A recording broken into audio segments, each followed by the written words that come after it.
Hi, everybody. I'm Sue Hillyard, and I'm here today with Rav Chahal. Hey, Rav. Hi, Sue.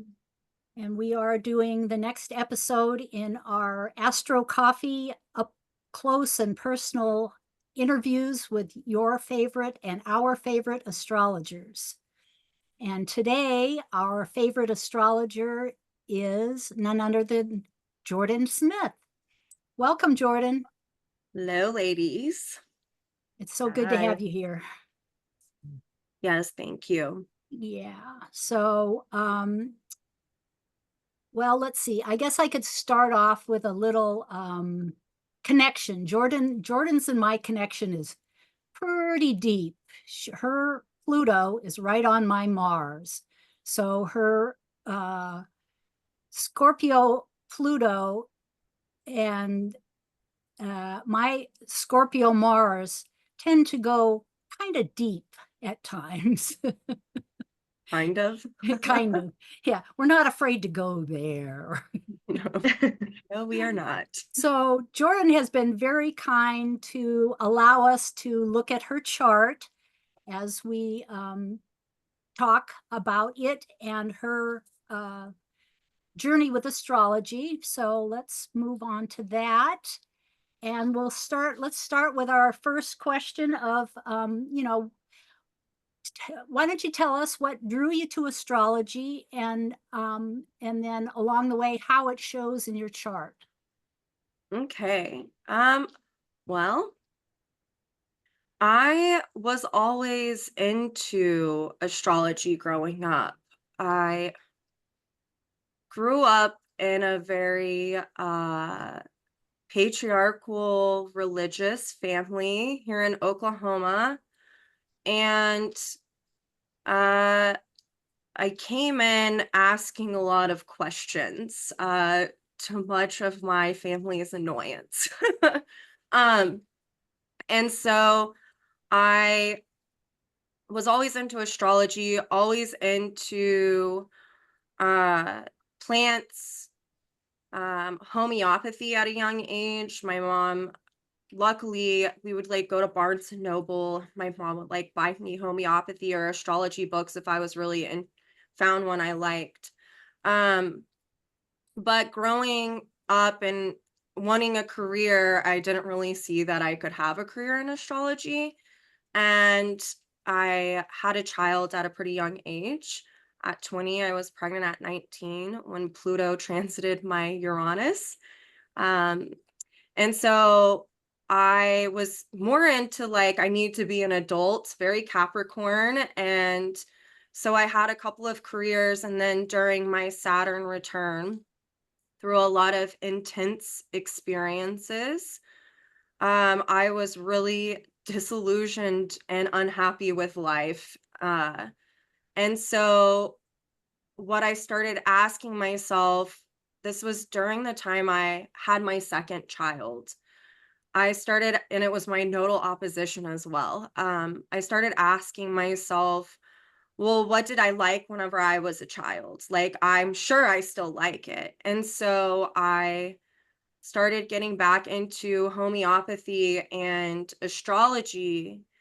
And then I found EA through a, happenstance. And then from there, it's never stopped. I've immersed myself in it. So does that answer that? I hope it does. It totally does. And for um, your grasp of the topic of EA is just amazing. I mean, your ability to synthesize the concepts of it as well as the transits and then pull in some asteroids too. It's just it's incredible. I'm always amazed. Thank you, Yeah. Sue. I appreciate Yeah. that. Absolutely. Jordyn, also, you talk about coming into, you just mentioned it, and you described it perfectly, and I know you know this. You said a patriarchal religious family, your South Node is in Virgo in the fourth house, and that ruler is that Mercury in Capricorn in the ninth house. So you talk about setting the scene from the get-go. You know this, that you were Yes. like, right, I'm gonna come into this lifetime. I've got work to do. Let's go. And that's Yes. very much how it's been, right? Yeah, I love telling this story because this is such a great demonstration of Virgo Cap, even my Pluto and that six. And we know Mm. that Capricorn often can be like the father, we see that a lot as the father.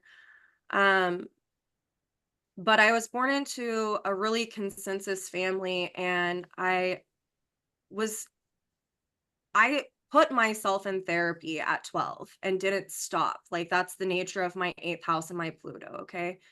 And the reason why I bring this up is I did it for 22 years and I absolutely loved it, but it capped out. I even worked in mental health for a while.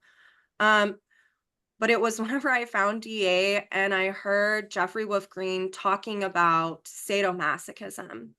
And I have a lot of kind of sadomasochistic stories that have ran my life up until my Saturn return.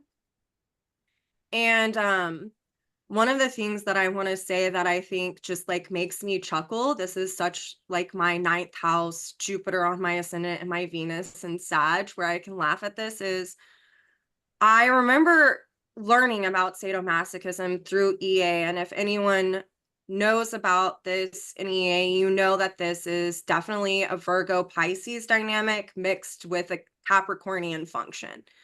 And we know that the sadomasochism comes from the Garden of Eden myth.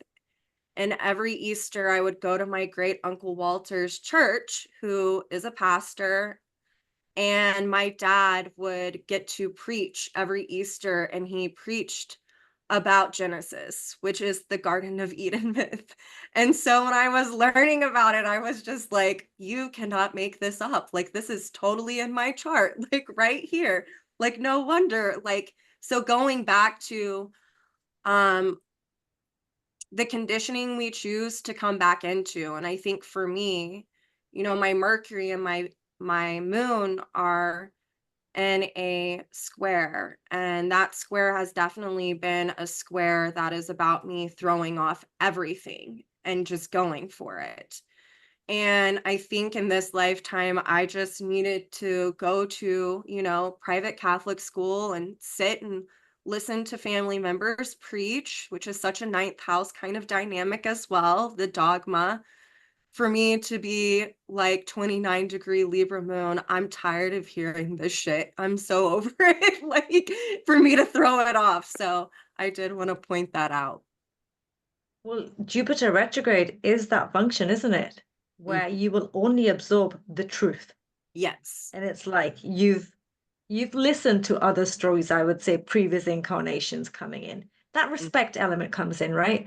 But then Jupiter retrograde on that ascendant physically, you're like, and it's Aries, linked. It's very much for I see, and I can see it with you, I've seen it with you. It's very much there's a core essence of I know what the truth is. If it resonates with whoever, great. If it doesn't, fine. But I will radiate my truth, and whoever wants to like be attracted to you, even if people repel, let's say somebody repels you, for you, I know it's going to be there's a lesson in that person which they're not aligning with, because it's never about us, is it? It's always about, well, sorry, it's never about them, it's always about us. So whoever that information that you're sharing out there in the world, yeah, you're very and I see you as a very strong woman who gets up there and it's like, this is my truth, this is what I'm sharing with you. If you want to listen, great. If you don't, jog on. Oh yeah, absolutely. And I mean, I think that has a lot to do with my Cassandra as well. Yes, And which my you're very passionate Cassandra, about. yeah, my Cassandra is ruled by that Jupiter. Um, so yeah, a lot of it has been about recovering my own personal truth that is definitely polarized within my family system. Um, and lots of lessons and learning that the only person that needs to know me is me, right? Like, and that's probably also the function of my Jupiter being in conjunct my moon, and both being ruled by that Venus in the eighth. Is it's just very much about knowing Self-worth. myself, Mm. you know? Yeah. Yeah. And Cassandra is Powerful choice. about recovering your voice. It's about not being believed. Yes. And then and being able to recover that, which I think is Yeah. Which, I mean, in true eighth house fashion, I can tell you this is part of why I came to astrology is, I mean, you ladies know I've lived a really intense life. But for people who are listening, part of that Cassandra for me, and if we think about how it's in the eighth house, it's conjunct my Capricorn stuff, and it's ruled by Jupiter and Taurus retrograde. So much of my life has been about growing my own relationship to self, right? Because we can see with my moon, I've abandoned myself in prior lifetimes often, especially with the Virgo dynamic. And in this lifetime, so much so that I almost lost my life. We know this, like I've talked to you guys about it, but I love, I don't know about love, but I don't mind sharing this because I think that it's important for women to hear stories like this. But I was in a very physically and emotionally and sexually abusive relationship. And how my Cassandra plays into this is when I would talk about it, no one would listen to me. They felt that I was crazy, that I was making it up for attention. And it's because there was willful ignorance with the people that I was talking to about it, right? They didn't want to believe, very saggy, that something like that could happen to someone so close to them. And it took this person attempting to murder me and my child and my father for people, especially in my family system, to start to listen to me. And that is the one of the many ways that my Cassandra comes into play in my chart is, and it's a great example of it being in my eighth house. It was coming to life and death, me trying to speak my truth. This is happening to me and no one's listening to me. But what that did for me is it gave me a will to fight and to survive and to live. And I hate the expression of being a survivor, because ultimately, like my choices had led to that situation. Me not doing Jupiter and Taurus, right? Me doing more of a Libra moon and abandoning myself and doing these things at a young age. But it was really having my first child that anchored me and gave me the strength. And then also just listening to myself is what kept me alive, like for sure. And that's part of that Jupiter and Taurus on my ascendant ruling that the will to listen to myself, my intuition, like this person's trying to hurt me. And I don't care if no one believes me. The only person that's going to save you is yourself. And so I don't know. I don't even like calling myself like a survivor because I feel like it's so finite and it botches you into this kind of victimized consciousness, right? I mean, so, and maybe that's my Capricorn speaking of like, I'm not going to give that person any power, like Cap in the eighth. But yeah, I wanted to share that because that's how strong of an influence that my Cassandra has played in my life.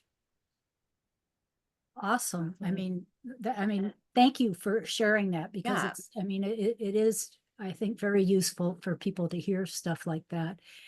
And, I also wonder how your Lilith here conjunct Pluto, plays into that whole story. Yeah, I mean, my Lilith definitely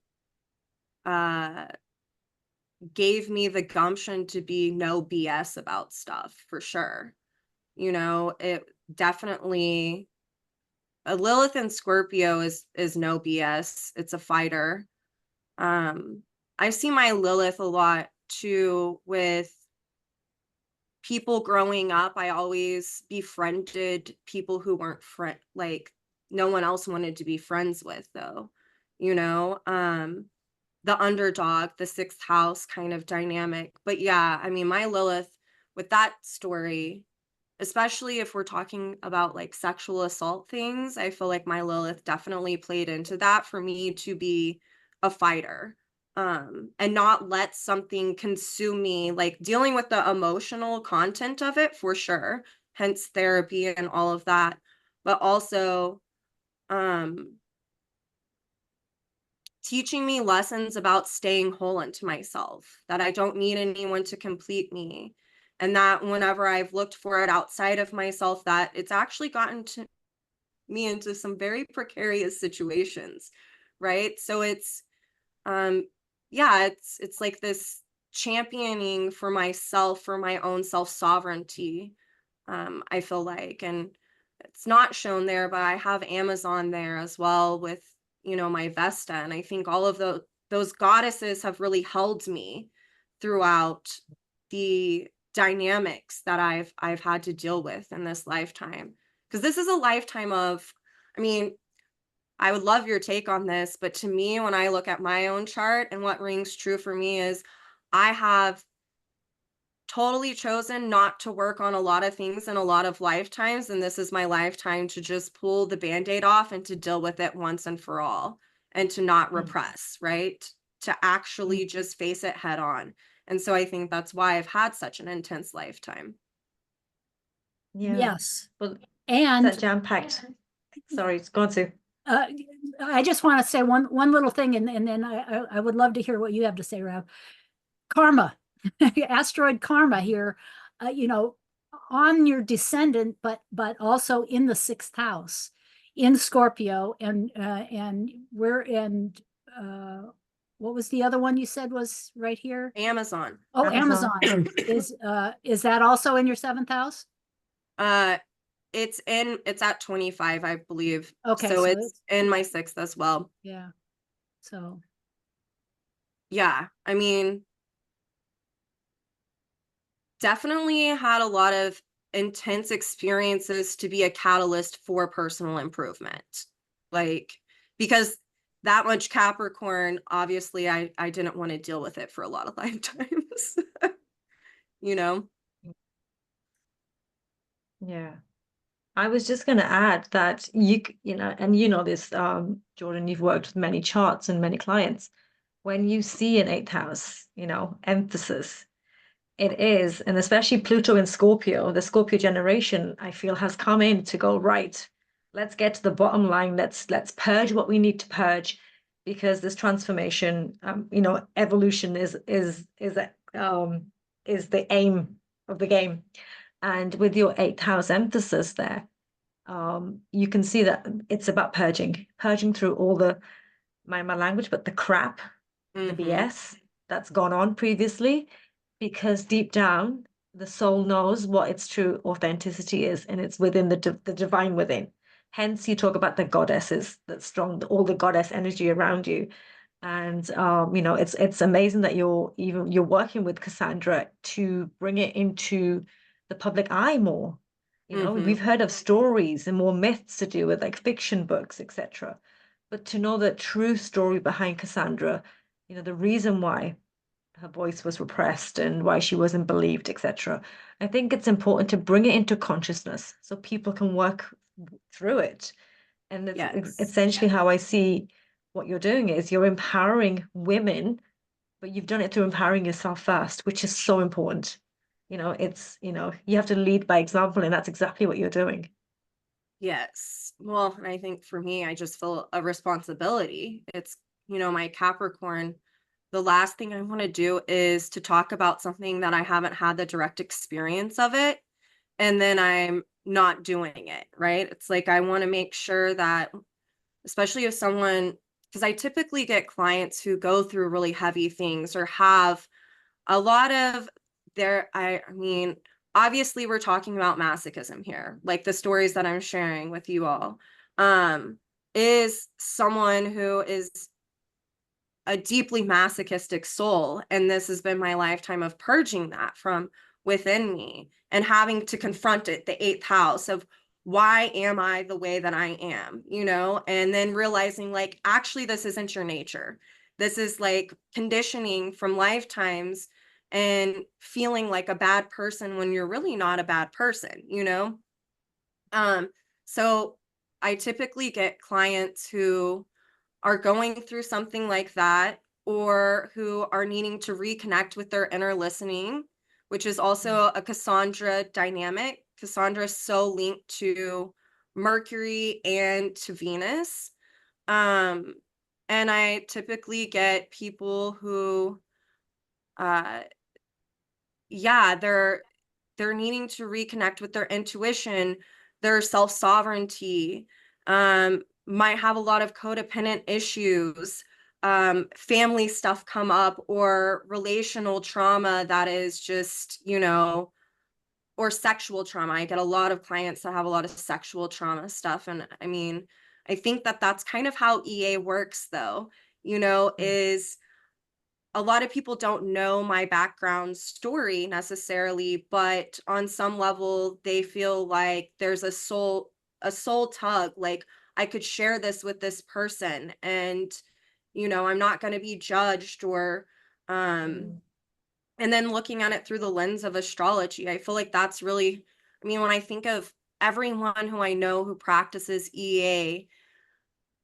the things that they've been working on in themselves and integrating through having friendships with different astrologers, we've kind of all talked on some level that we tend to attract those people who are needing to work on that. And on some soul level, they're resonating with that inner vibration of, oh, I think that this person could possibly say something or plant a seed for me. And so I mean, that's another reason why I love EA, you know, is you don't even have to share your story sometimes for someone to just kind of feel like, man, I really need to get this off my chest. And I feel like you're the person who could listen to me, you know? It's like a soul hug, isn't it? It's that, you know, if you don't get that, because we all need it, where, you know, human beings, we need connection. We Mm-hmm. need to be, you know, with like-minded individuals. And for me, and I know Sue feels the same, you end up building, it's a family, and it's a soul family, you know. Yes. It's a sense of coming home, or we're walking home, if that makes sense. You know, we're treading Yes. on that path that's linking us back to the original truth of the divineness that's within all of us. And essentially, that's what EA, for me, it was always about. This feels like home. This feels like, you know, it's like the yellow brick road in Dorothy, and I'm like, okay, you know, the wizard and going towards that castle. But it's very much, and I know we work on this every day. We may work with EA as astrologers and have clients and stuff, but it's also personal growth that's taken place as much as Oh we're my helping God. others. Yeah, Yes. Like I would yeah. say above all, I mean, going back to me being in therapy for so long, what I what I found with EA is what took me 22 years in a matter of listening to a recording over the archetype of Virgo. Within an hour, I got to the bottom of, like, holy moly, like that's it. Why was this never talked about before? You know, and really having an understanding of, oh, this is why I've put myself in certain situations or chosen certain things. And okay, now I don't have to do this anymore, you know? And that's the beauty of it. There's this expression that comes to my mind. Um, and it's very Virgo. This came from my dad a long time ago, who's a Capricorn, by the way, and he has the same nodes as me. And I remember, like, in some of my, I was like in the throes of just despair and eighth house, right? And wanting to hold myself accountable and like crying to my dad. I had to have been like 22, 23. And I remember he said to me, well, George, the good news is you don't ever have to be that person again if you don't want to be. And I feel like EA gives you that gift all the time of, like, as you are coming back to like your soul nature, you get to make that choice of, oh, like, and now I know, but I don't ever have to do that again. I don't have to be that person again, you know? And I can keep moving forward and peeling back the layers of the onion. And each time I do it, it's not cataclysmic or so hard anymore, because I'm actually working and surrendering to this process instead of trying to control it, you know? So The conscious awareness that it mhm, brings rather than absolutely. subconscious. Yeah. And the ability to choose our family. Yes, that would be a huge one for me, as Yeah. you both know. Yeah. So yeah. Yes. And along those lines, I noticed that your Juno is in the fourth house is stationary direct. And that it kind of brings that to mind, but it also brings to mind that as we speak, Mercury is stationing direct. And there's also in your progressions, your Mercury has just stationed direct. So maybe we can transition to talking about that a little bit. Let's see. I think the next chart I have here. Oh yeah, here's today's chart. And oops, that isn't what I meant to do. Let me share that again. Okay. So what I meant to do was get the annotator here to show, okay, here's Mercury right here, stationing, and it is, as we were talking about before we started recording, it is right at the point where our Venus star was in Leo last summer, I think it was. And the other thing is that Ceres station direct, I think it was yesterday, and has just barely started moving forward. And the remarkable thing about Ceres is it's very far out of bounds south, which, I mean, I'm still researching, and gathering information on what the out of bounds thing means, but it seems to me that it's, like when it's out of bounds in the south, it's about going really deep down inside. And the other thing I noticed was that it is, like pretty nestled into your chart, Yeah. being right between your, what was it, Uranus and Saturn? It's in between my Saturn and Neptune. Saturn and Neptune. Okay. Yeah. Yeah. Yeah. And I've had the nodes squaring all of those planets as well. So Right. Yes. The transiting nodes here, which are been kicking everybody's butt. yes. The other thing I noticed also is that the asteroid Eros is conjunct the south node. It will perfect, I think maybe around the time of the eclipse. I'm not absolutely sure on that one.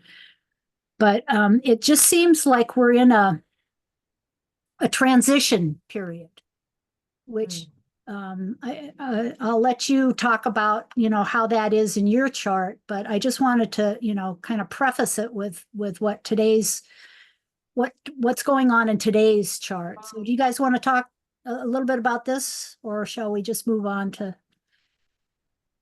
Well, let's just see how it links with, sorry, I was going to say it links with Jordyn's chart to give the audience a bit of like context Okay. in terms of how it's playing out. If you want, Jordyn. Yeah, I mean, Anything you want to say about this one before we move on? I mean, for me, I think it's really important on a social collective level, series being about recovering a collective nature, a collective soul nature. And Capricorn, whenever it is expressed naturally within the collective, it means that the collective, the social structure, Capricorn, is structuring itself through natural law instead of the distortion or the perversion of that, which is patriarchal.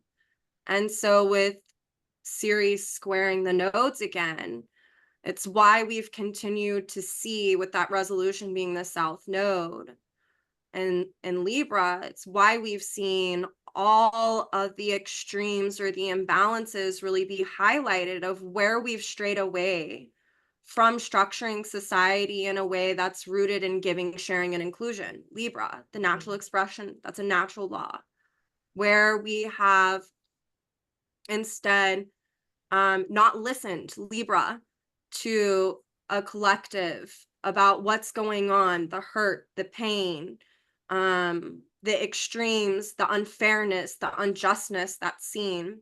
And so, especially as Pluto re-enters Capricorn on the 2nd, when we have a new moon in Virgo, this is still going to be highlighted, and really Ceres is here to help us to remember, to recover.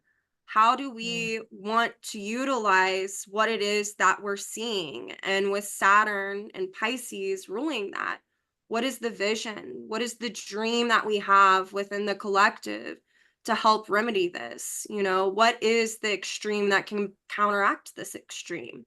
So that's one way that I see this, that it could be healing, but it's really up to free will and choice of the collective right now. And so we're seeing it play out in politics and government systems, not just in America, but everywhere, all over the world. It's not just here, it's everywhere.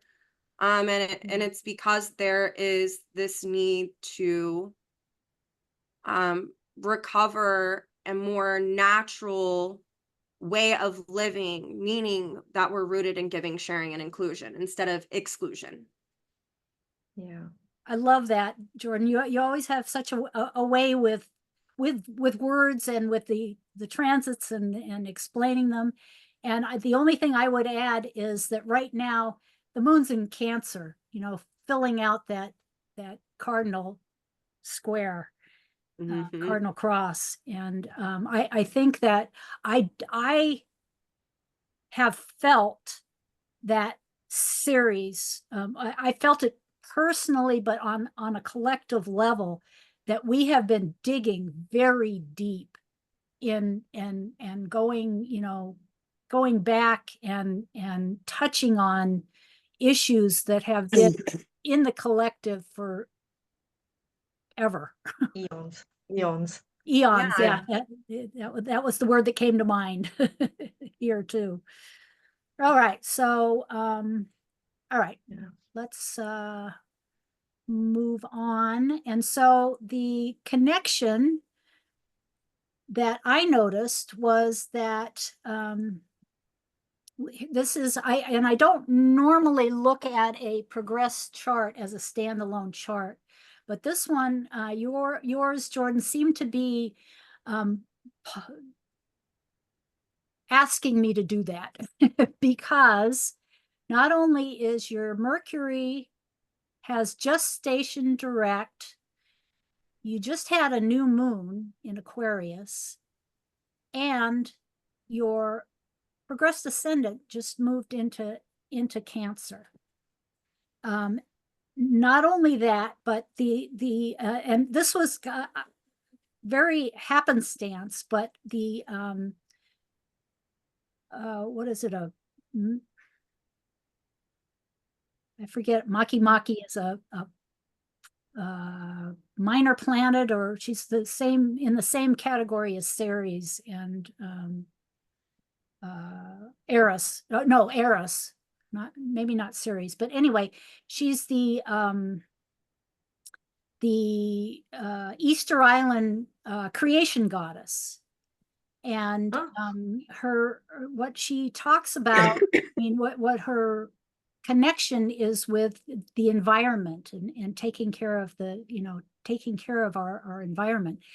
And for you, she has been hovering, right very close to your south node and your Juno. And let's see, so your so your nodes are getting close. Your node is getting closer to Maki Maki. So tell us about that. I mean, for me personally, I think right now what that's picking up on is, so Virgo often is linked to being a good steward of the world, I feel like. It's like stewardship, helping to improve. It's got a natural linkage to Taurus because it's an earth sign. So it's like being a good steward of the land. And one of the things that I've been doing is volunteering at my son's school to the garden and teaching there. And I think that that's, whenever you said that to me the other day, I was like, there's actually something going on in my life that I think fits perfectly in with that. So, and Leo is on that third house cusp. So like with children, you know, my son is 7 years old. He's in second grade. Um, and so I've been, you know, helping in that realm at his school. And that was the first thing that came to my mind is, yeah, that. That's great. And you know, that's so important moving forward to because I think that's something that has been lost in education for one. And I noticed that the school here is doing that too. They have a school garden, and they have people come in and teach the kids about, you know, about gardening and about ecology and the environment and stuff like that. I think it's really important that doing that going forward. And I totally agree that it's a Virgo Taurus combination. Yeah. I mean, it's for him. I mean, you guys know this. I'm wanting to move from here pretty soon and get my son into a different kind of schooling, where, yes, his school here, they have a garden and it's amazing. I don't think that there's many other schools here where I live that do that. But I want to get him into, you know, the Waldorf school or something like that on the East Coast whenever I'm hopefully moving there in the spring. So that way he can hone that for himself, because I had him during a nodal opposition, and his nodes are also in the 6th and 12th houses, you know, except for it's paradoxical. So I just feel like it's really important. It's something that he loves. He's got a moon in Taurus in the 9th house. This is a nature lover, you know, he's what I would consider a daemon soul, just like myself. And so anything I can do to help him reconnect with that, I think is really important for me as a mother. You know, I remember my grandmother, she was a horticulturist, and growing up and helping her in the garden, her and her partner that she had, which is the only grandfather I've really ever known, instilled a lot of that. The love of homeopathy comes from my grandmother, which is such a Virgo dynamic as well. And so teaching my children about that, or making things, food that's really delicious and nurturing, you know, and talking about the properties of it, I think is really important. It's an important skill that ties back to my indigenous roots. That's something that you do in indigenous culture, is you're learning your for what you call it, your what is the word I'm looking for? It starts with an F. Mercury retrograde here. It Fortify. doesn't matter. No, I was gonna say forging. Forging, thank you. You're forging Oh. your, you know, different native species. And so even things like that, I've taught my son about that, you know, like pokeweed in the backyard, or I don't know, just like the Cleavers. wild violets. Yeah, cleavers. We had this conversation. You taught me about Cleavers. cleavers. Yeah. So it's just the things that are even that I can find in my yard that I'll teach my son about, you know, that are native to Oklahoma. And teaching him about like, this is what this is. And because I have my apothecary at my house, like I've been teaching him, this is how you make a tincture and this is what you do. And, you know, both of my kids are really into it. And I feel like it's something that in natural communities you would do anyway. You know, if we were to go back even 100 years, people would be teaching their kids about this, because it's natural resources, and teaching your kids about how you forage for things, and how you only take what you need, and there's certain times that you don't take from a plant, you know, and there's certain times where you can, and you know, to give it thanks because it's sentient, and it's, you know, it's having a relationship with you, same as whenever you're growing certain things, you know. Yeah, I feel like it's really, really important to be teaching children about this. And how perfect for Yeah, your, that everything's alive. yes, yes. Yeah. How perfect for your progressed ascendant moving into Cancer. Mm. Yeah, I didn't even think about that, but yes, absolutely. And then the But it's other also the other two well, and your Capricorn Mercury you know, has probably been retrograde for more than half of your life, right? Yeah. And so now it's you know, reached back to where it's turned direct and is starting to move forward. Is there anything about that you want to add, or that comes to mind? Yeah, I think so much of there's a few things, so much for my own personal healing in this life is about me having my own voice of authority, and just speaking about how I'm feeling emotionally. Um, because I've had a lot of situations in this lifetime where I've been in oppressive environments that don't want me to talk about something, you know, because you're talking about Oz, the Wizard of Oz. I'm the person who likes to pull back that curtain, Rob, and talk about the deeper things. And Yeah. that I chose a structure in my life where it's almost like my Mars in my own natal chart needed to get really pissed off to recover that, you know, like, okay, I'm not suppressing this anymore. So there's Yeah. been a lot of healing about me just speaking my truth, or saying what's emotionally going on inside of me, instead of holding it in and becoming angry. So there's been, you know, and this kind of goes in with my Libra moon of learning who to share with and who not to share with, who's safe for me, who's safe to listen to me, who's not safe to listen to me.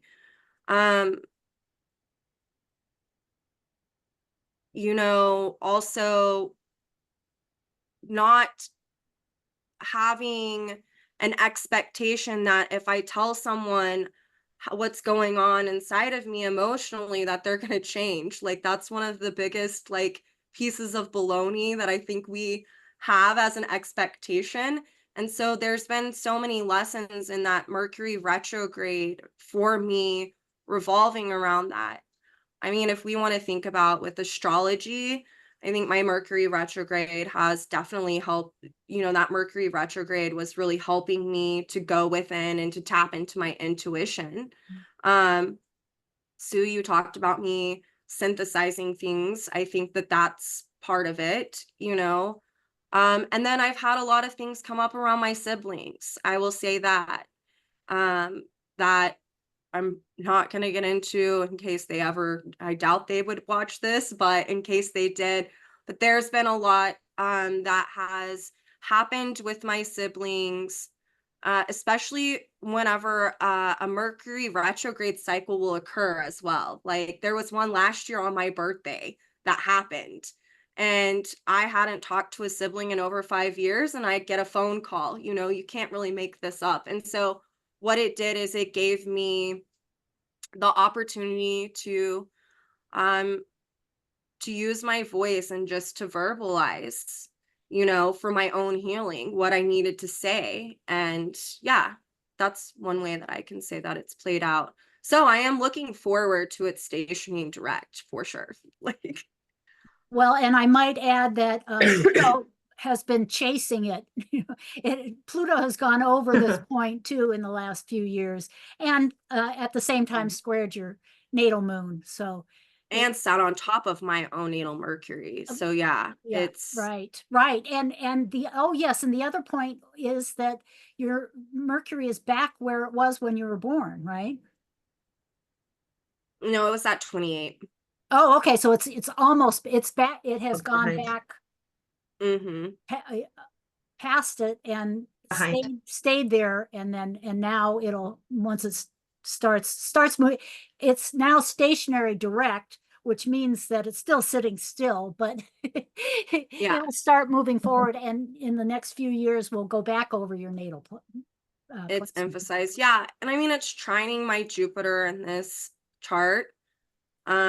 I can say that I've had a lot of people who have been reaching out for me to tutor them or to be more in a teacher role. So I have like the whole astrological counseling, but then people who are really getting excited about evolutionary astrology who have asked me, can you mentor me? Can you do this? Can you do that? And I think that that's probably some of that as well. Absolutely. That's And then perfect, the yeah. final thing before we move on and look at it all together with your natal chart is your progressed new moon just in June in Aquarius, and also Pluto moving into Aquarius, and now it'll chase your your progressed Venus for a while. So yeah, I mean, if we think about this in June, whenever this happened, that's whenever Uranus was conjunct my natal Jupiter. Uranus is at 27 right now, so it's still conjunct. Mm-hmm. But and my Jupiter is ruled by my natal Venus. It's a mutual reception. There's something I want to speak about that kind of ties into this. I feel like we don't have a chart for it, but if you were to look at my solar return for this year, all of the angles are reversed in that chart. And that can be where, from my understanding of where everything that you've been karmically working on up until this point has, from birth, has the opportunity to be healed. Like those karmic lessons there's a propensity for one to be able to integrate them fully, but it can make it to where the external environment is like kind of knocking on the internal environment, like, hey, and I think that it really speaks to some of what you're talking about. So much of this has been, it's been recovering my voice, but it's also about expanding my relationship through really liberating from the conditioning I have about myself. That's these beliefs that aren't in alignment with my actual truths. And I think that that's that new moon in this chart in the 9th house, is this continued effort to really observe what it is that I'm telling myself that can impede upon me continuing to do this integrative work on a karmic level. It's about me really releasing these old beliefs about myself that have led to all of the things that I've kind of shared with you guys, in this whole session. So this has been, I feel like, a really big year for me. It's also talking about I'm wanting to move. I feel karmically I've done my responsibility here in Oklahoma, with my family, with, you know, like my family of origin, with the social structure here. And so a lot of this is about me liberating from this environment as a way to cultivate new community, you know, to be around more like-minded people that are in alignment with my values and my truths. And I think that that's part of what you're seeing in this chart as well. Yeah. I was thinking your time is done. Is that it's the next phase? Yeah. Yeah, and you can feel that. Yeah. Oh yeah, Uranus has been knocking on my door for a Huge, while. yeah. Yeah. Hello, So, Jordyn. yeah. Because it's gone over your ascendant, right? Yeah, yeah. Yep. Okay, so let's move to the other There's a chart where we've got- change happening as well. Like, you know, it probably came suddenly like, I need to go now. It has to be done. Now's the time Well, to. it was true Uranian fashion of I kept thinking about it, and then there came a time where I was like, now I need to make this happen. And how do I make this happen?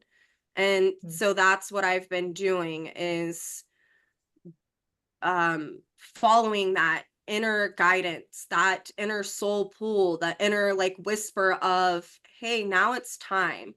That way I can continue to evolve, because this would be a stagnant for me and for my children as well, you know.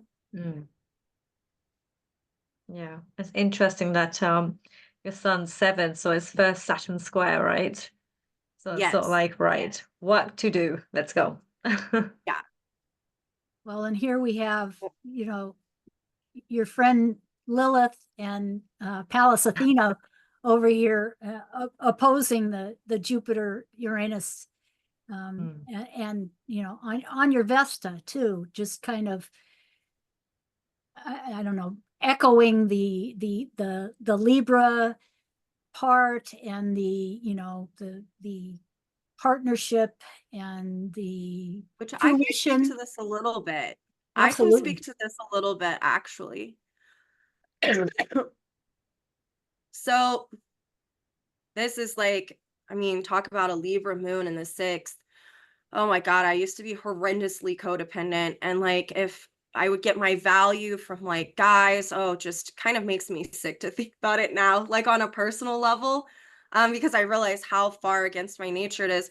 But I've connected with someone who is from high school, reconnected, and I was thinking about this the other day, and although like he's a lovely human being, I have no intention of, he knows this, I've said this, of I don't want to be with anyone right now. I want to like really focus on me. But I was thinking about this, and this is what kind of shows this. In the past, there have been times where I could leave Oklahoma, but there would be a boy or there would be something, and I would be like, no, I'm going to stay here, you know, and that thought has never crossed my mind. It's like, no, I'm getting the hell out of Dodge. Like, no matter what is going on here, you could be the loveliest human being, but that's not going to keep me. It's like these very Capricornian cardinal tests of, you know, have you changed? Are you staying whole into yourself? And the time whenever I think about it is I'm like, oh yeah, I am, because that thought actually didn't ever cross my mind. It's just like, yeah, I'm going regardless. Well, and Isn't it amazing how, sorry, Susie, it's just on that note, how people sometimes think once you've had an astrology reading, you've got the, you know, gist of where the soul wants to go, that there'll be no more tests, that you've figured it out. This is like, no, the more you know, the more you'll be tested to your core truth. And yeah, and that's the universe kind of saying, knock, knock. Okay, Yeah, Jordyn. and I'm gonna I share this with as many clients as I can, and I'm gonna cuss because I am repeating words, and they were so something I absolutely needed to hear. I remember I was on the message board and I was asking about Capricorn. It had nothing to do with myself, but it was just about about self-determination and things like that. And I had asked Rad this question, and I didn't know that I needed to hear this, even though it had nothing to do with me, but apparently I did. I don't even remember exactly what I was speaking to pertaining to the self-determination. And he said, yes. And with Capricorn, the soul will test itself to be self-determined to say, and I quote, fuck no, I am not that person anymore.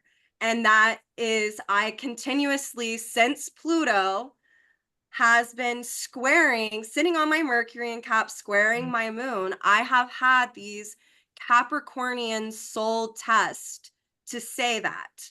And it's like every time I do, I can't tell you how good it feels to me to then reflect, right, in true Capricornian fashion of I have come so far because I wouldn't be making this choice, and that is the beauty of EA is once you start gaining momentum on doing what it is that you're supposed to be doing, each time it gets easier and easier. It doesn't mean that it's not uncomfortable as all get out, because it is. But it's just like, oh, I've done this dance. And instead of it being about karmic recycling and getting down on yourself, it's about like kind of like, well, here's an opportunity. Like, let me be self-determined here, like it's kind of this, and maybe this is speaking to kind of my Jupiter and Taurus. It's healing for my self-esteem, right? It's like it's growing my self-esteem in a natural way. So, yeah. Yeah. And I Jordyn, you're might speaking to a add, Capricorn moon. I totally get it. Yeah. Yes, Sue. Yeah. and what I would add is, and here comes Cassandra in Capricorn. Yes. So that's the transiting? That's 23 degrees transiting, yes, Capricorn? yes, sorry, the outside circle is today's Yeah. transits. The middle one is Jordyn's progressed planets, and the middle one is her natal chart. Which my progressed chart, Cassandra is conjunct my natal sun, which Right. I find look at that. interesting. So, but yeah, there's a resurgence in Cassandra. This is about women using their voices, and also men.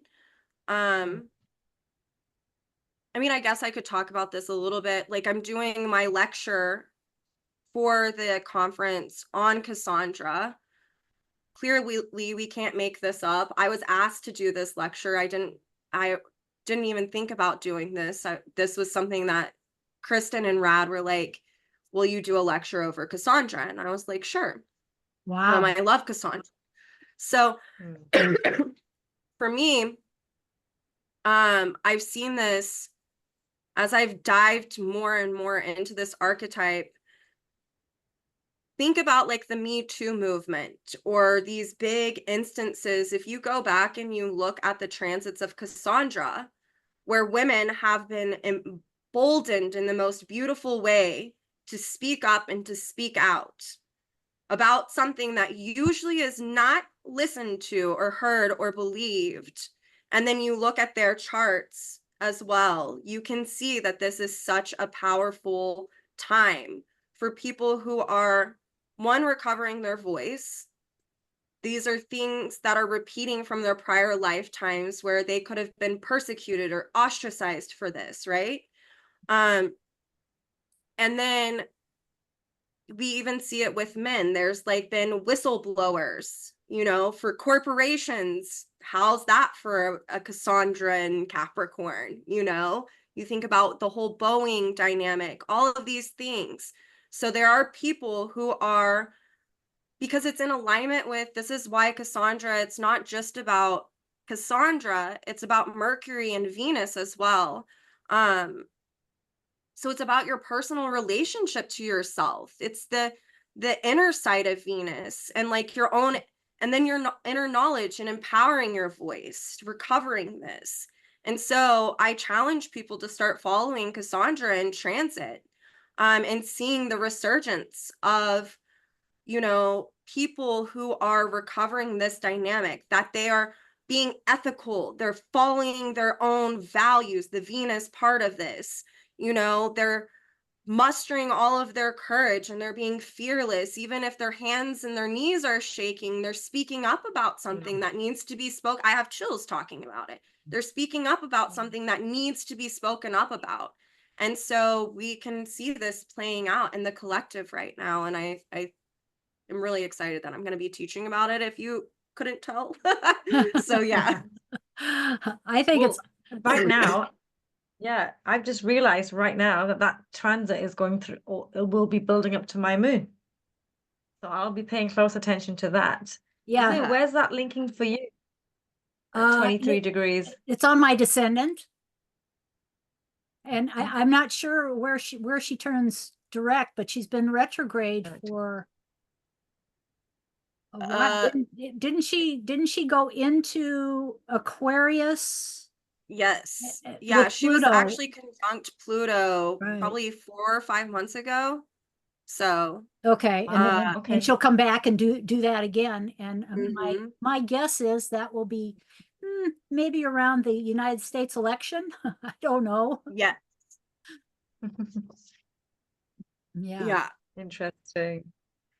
very On interesting. that note, Jordyn, I actually want to just move on a little bit, and just because you mentioned, you know, you're attracting students and you're mentoring astrology, what advice would you give, you know, to somebody who wants to become a professional astrologer?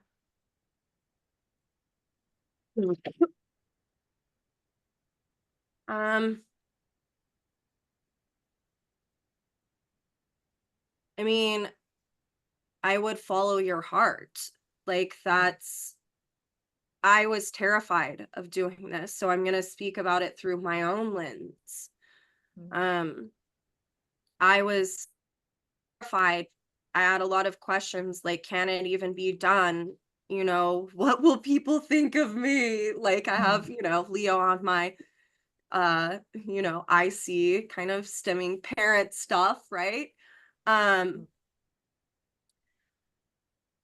And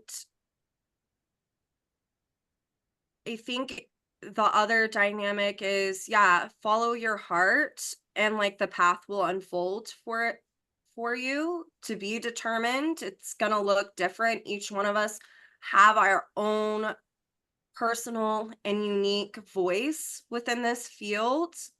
And if there's something inside of you, a fire has been lit, it's been ignited. It's like, oh my God, I want to do this.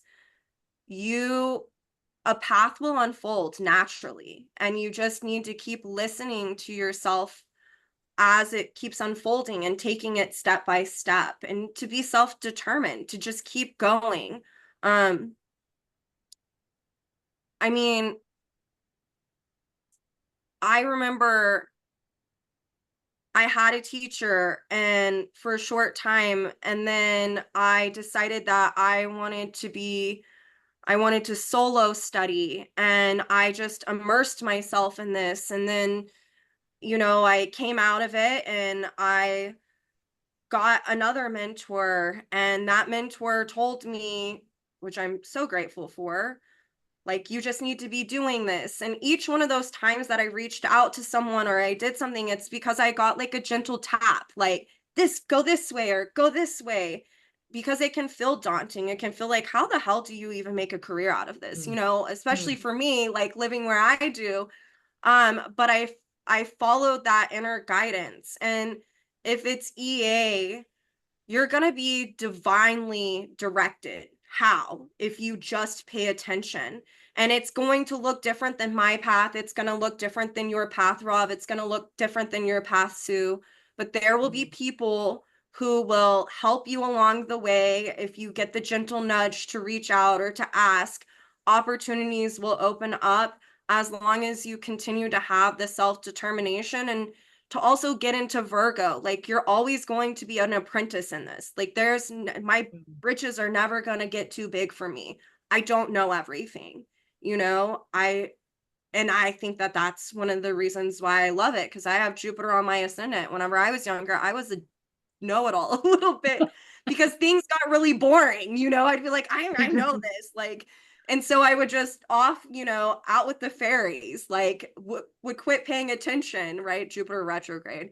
But yeah, that would be my advice, is to follow your own inner guidance, and doors will be, the path will be revealed. Doors will open for you. I haven't not seen that happen with anyone who has had the determination and the desire coming from a very sincere place with this, that hasn't happened for them, period.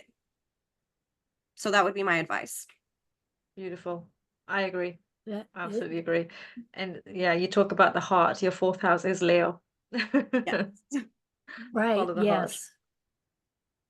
So before we wrap up, I have one question, and that I love to ask, and that is, what do you do in your spare time? Oh my gosh. Yeah. Any spare time that I have these days is like spent with family That was- members. I was actually just watching. I was like, okay, that's brilliant. He's a goober. He's living his best life, you guys. No, he has allergies, so he's like, Always but itching. yeah, but he's Bless, enjoying this it. is That having rug is come and amazing.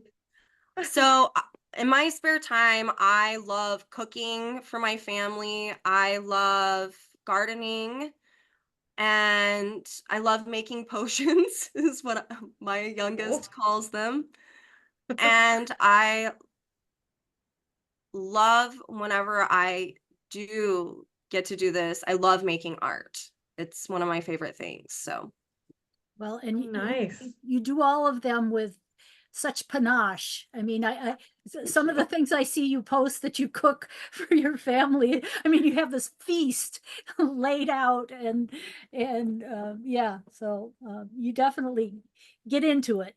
yeah, that kitchen time is so much, it's magical. So we crank the music up, we dance, we hang out, and it's just like a party every time that I cook. And Leo on your fourth house cusp. there you go. That is one of my favorite things to do in my spare time. And I was thinking Taurus ascendant food. Yeah, Oh, yeah. Food Yeah, yeah. Yes, for the body. On for the steroids soul. with Jupiter there. pretty much.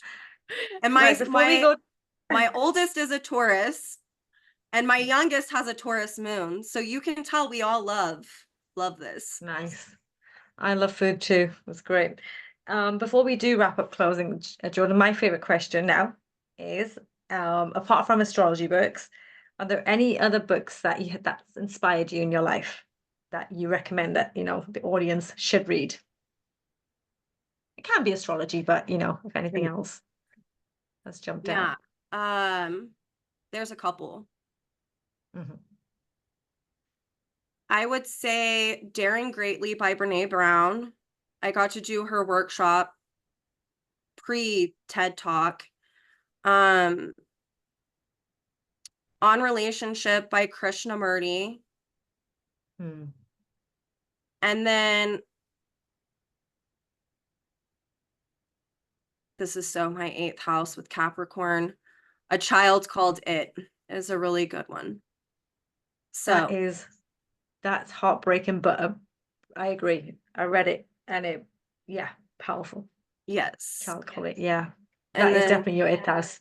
yeah. So yeah, I'm trying to think, I'm sure something's going to come to my mind after I leave here, but those are the 3 that I think about that are profound for me, for sure. Perfect. That's Awesome. beautiful. This has been so Yeah. much fun, Jordyn. Thank you. Thank you for joining us and for being so forthcoming and willing to share all of the details of your life that I am sure has helped at least one person to understand where we are and where we're going. Well, I agree. appreciate this opportunity. I love you 2 ladies so much. So Likewise, Back Jordyn. at you. Jordyn, you were probably one of the first to reach out to Sue when we advertise that we're going to do this Astro coffee, because Sue wrote to me saying, Jordyn just wrote back saying, I'm in. Yep. I was like, yeah. Yep. Yep. Yeah. And we will Timing. put your contact information and the references and everything in the description of the video, and your website, and you have a number of videos on the EA Zoom channel and on your own YouTube channel, and we'll put that in the description. And again, thank you so much. You're welcome. Thank you. I appreciate you guys. Absolutely.